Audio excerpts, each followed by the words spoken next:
YouTube. What's good? It's your boy Ted. Today we have when you're the best player in the world and no one cares. You talking about LeBron? People care, bro. Trust me. I don't know who else you can be talking about. LeBron didn't retire yet. Where's my mouse? What do you call a player who is averaging 34, 9, and 10 a game on 62% true shooting? The face. Luka Doncic. Hey, people care, but like, yeah, I ain't gonna lie, he's getting a hold. They love Jokic so much, bro. They be D-riding Jokic. Luka should get MVP. Of the NBA, the best basketball player in the world. How about the player who is 4th on the NBA's MVP leaderboard at the moment? 10 years ago, these numbers would have had a player in conversations as the greatest basketball player ever, let alone the MVP for a season. But now this stat line hardly even earns you a shot to become the league's most valuable player. Lately, I've been paying close attention to how the MVP race is playing out this season, and it's going about how you would expect. The season started out with Jokic leading the race coming off a very controversial decision last season. Then Joel Embiid morphed into a basketball god for 2 months and buried all hopes of anyone else winning the award. And then he got hurt, and Jokic jumped back out in front and has held the top spot ever since, with currently SGA in 2nd and Giannis in 3rd. But as I was going over the timeline of the race this season, one thing jumped out at me. Why is Luka Doncic so low? I'm going back and looking at some of his performances and his numbers from this season, and yep, they're still completely unreal. So why is he all the way in 4th place at the moment? Have voters gone on a Luka strike? They all just collectively love D-riding Jokic, bro. I don't know what it is. Luka's better. Decided they're not going to vote for him? I don't know, maybe his play style is just too polarizing. They're not winning to enough games. His game right now is often compared to prime James Harden, and we all know how that turned out. But even Harden and all of his antics still won an MVP award. On the NBA's last weekly recap of the race, it seems they've taken a strong stance on his chances of winning the award up to this point. Sorry Mavs fans, but the standings matter. We understand he scored 25+ points in 9 straight games. But flashy highlights and massive numbers aside, Doncic needs to lift Dallas out of play-in tournament territory to climb near the top of this list. But that isn't true, is it? In fact, I know it's not, because other players have won just as many games as Luka is winning this season, with worse numbers and less individual dominance, and they still went on to win the MVP. Luka Doncic is being held to a higher standard than anyone else right now. And I think we might be looking at the MVP award and how we value players all wrong. We've been had. LeBron's supposed to have way more than what, 3 MVPs? 2 MVPs? Today's video is sponsored by DraftKings. Tournament time is...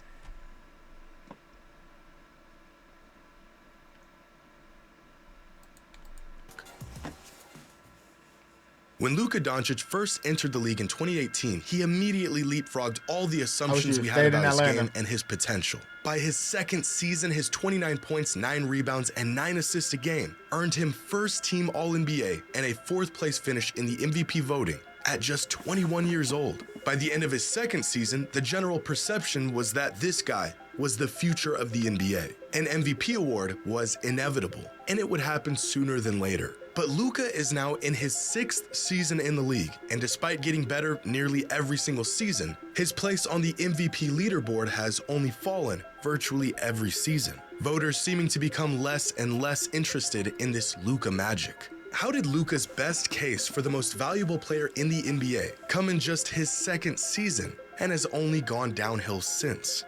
Are we looking at the MVP award all wrong? Is it even possible for someone to be the most valuable player in the NBA while not elevating their team to a title contender? A question not applying to just Luka, but to any player in general. Where exactly is the balance between individual dominance and team success when evaluating the top talents in the NBA? If the Nuggets ran into some injuries and had a tough stretch of games and somehow fell to the 7th seed, would we be willing to admit that Nikola Jokic is still the best and most valuable player in the league despite the lack of team success?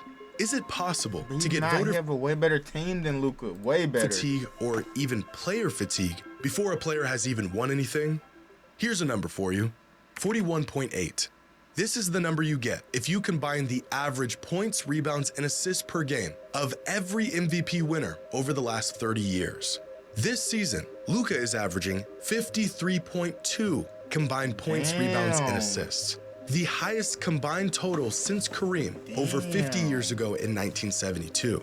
And putting up numbers like this usually results in winning games and winning an MVP. Most of the players near the top of this list have earned the award for their efforts. Kareem missed out on the award in 1973, but he already won back-to-back MVPs in the previous 2 seasons. James Harden came in second in 2019, but he already won the award in the previous season as well.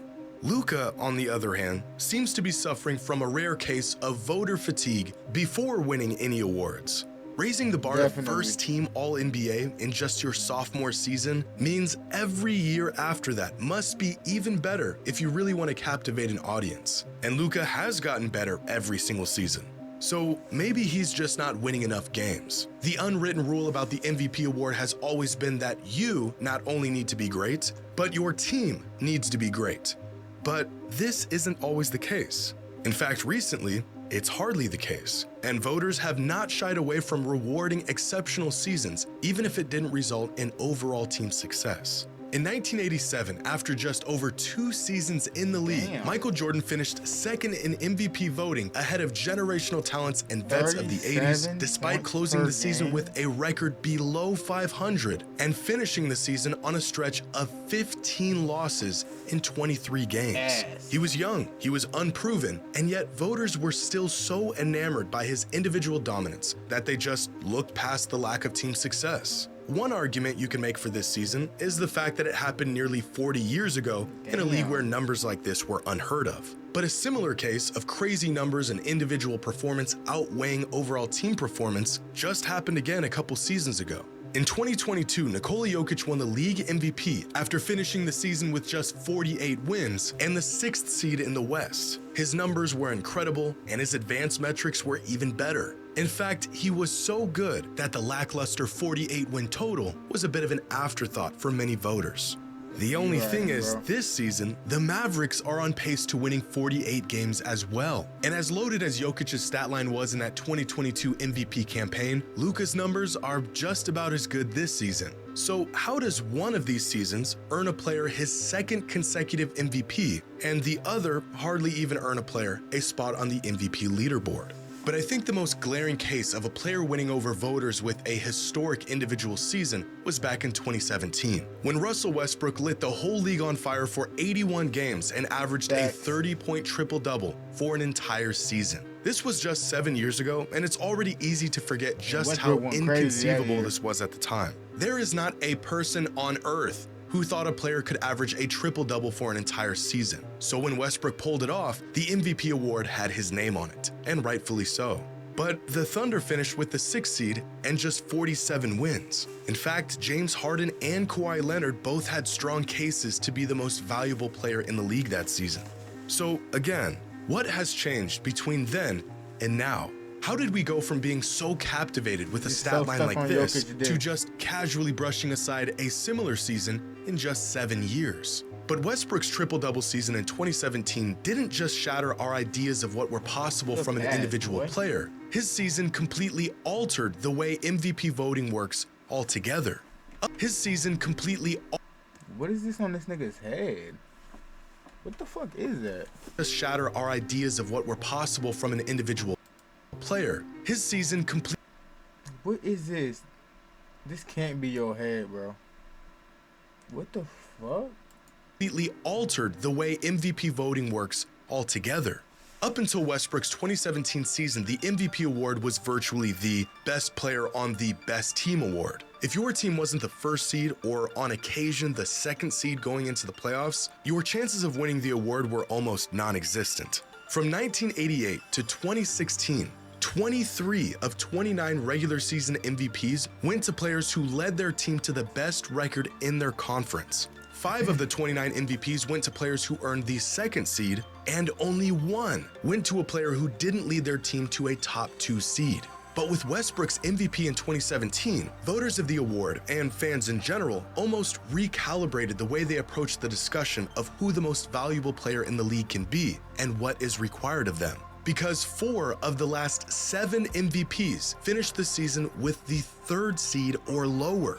This season, Jokic is favored to win the award, and the Nuggets are on pace to finishing the season with the 3rd seed as well. Something that only occurred once in 37 seasons and required the best player of all time to put up the best individual season of his career is about to happen for the 5th time in just 8 years. It's almost as if overnight we all realize that winning the most games is not the end-all be-all to what makes a player the most valuable. 10 years ago, an NBA fan posted this on Reddit, and reading it is almost like jumping into a time machine and traveling into the past. He goes on to list the last 30 MVP winners and the seed they earned going into the playoffs, recognizing the correlation between winning the most games and winning the MVP. And he posted this with a note at the end that tells you everything you need to know about how the award worked just 10 years ago. I put this on here so people hopefully stop making unlikely MVP predictions. No, Anthony Davis is not going to lead the Pelicans to the 5th seed and win MVP. And the comments on this thread are just as insightful as the post itself. So is it really an MVP award? In theory, yes, but maybe it's more of a best player on the best team. Players do not win MVPs getting 6th seeds, overwhelming majority of the time, because this is a superstar league and superstars get top seeds. And this fan is right. Not true. Or at least he was 10 years ago. Yeah, 10 years ago. Why did we make exceptions for other players and continue to do so, but we hold Luka to such a strict standard?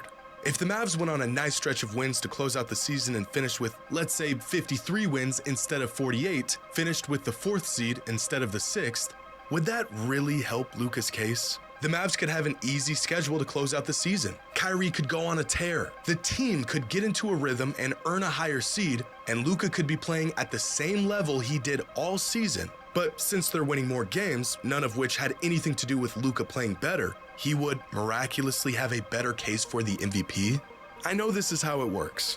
This is the nature of this award. But it's still a bit odd that there is so much weight put into some factors when considering who the most valuable player in the league is. And the season Luka is having in particular is shining a massive light on this irrational way of going about this. Is Jason Tatum more valuable than Luka this season? Hell no. You could make the argument, and I'm sure there's a lot of people who would, including the NBA's MVP leaderboard. And yet, Luka has been more valuable this season according to virtually every single metric other than win totals. Jason Tatum has missed 5 games this season, and in those games, the Celtics have outscored their opponents by 77 points. This season, Luka has missed 8 games, and in those games, the Mavericks have been outscored by 47 points. When Jason Tatum isn't on the court, the Celtics are plus 10.1 points per 100 possessions this season. When Luka isn't on the court, the Mavericks are minus 2.8 points per 100 possessions this season. When Tatum isn't on the court, the Celtics are still really good. When Luka isn't on the court, the Mavericks are terrible. To look at how many wins a team has as the driving factor for the MVP race neglects how teams even got those wins and how much the best player on that team is contributing to those wins. Now, this season might actually be a case of the league getting a whole lot better, or maybe just the stats getting better, rather than voters and fans appreciating different aspects of the game and its players than they did in the past. The threshold for what it takes to make, let's say, an all-NBA team, earn the label of superstar, and win the league's MVP has been raised so high that a player could have a one-of-one, unprecedented season and not even get a mention as one of the league's best players. A great case of this is Domantas Sabonis, who is averaging 20 points, 13 rebounds, and 8 assists a game right now. And he wasn't even selected as an all-star this season. Watch that. These are not empty stats. He's not a product of the system he plays in. He is a certified star. But since there's a guy in the league who can do all of this and more, he ends up being unjustly labeled as the watered-down version of Nikola Jokic.